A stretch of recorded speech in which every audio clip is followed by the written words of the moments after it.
So what about ThreatSTOP technology specifically with regard to the Ukraine conflict? Well, first of all, we have geo-blocking and domain space blocking so that we know who the Russian entities are. And we also know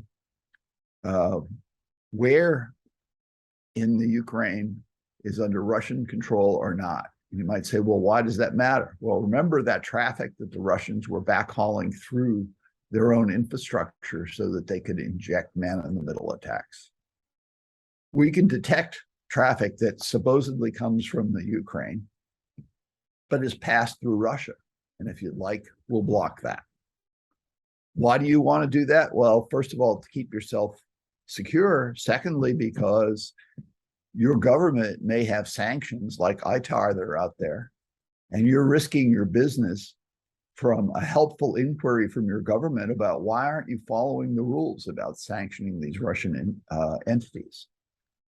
So there's a sort of collateral business risk, and then there's just an attack. That's another thing you have to worry about. So geo-blocking is the crucial first step here. You can decide, and here you see them in red, the countries that you probably don't want to be talking to. OFAC and ITAR are sanctions to say, you're not supposed to be doing business with entities in these places.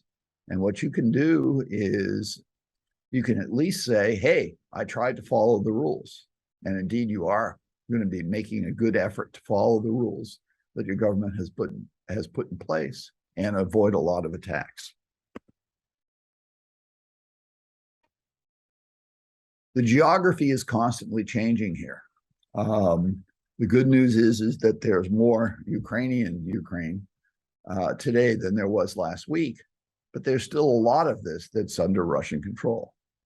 Our real-time updates will keep you informed about who owns what and keep you talking to the right guys as opposed to the wrong guys. There's instant detection and response, gives you nonstop security and compliance. This slide shows things that aren't Russia, but are also sanctioned. And it may be that what you do is you have a particular entity, not a whole country. So being able to do this at both the DNS and the IP level gives you the best chance of security and also compliance.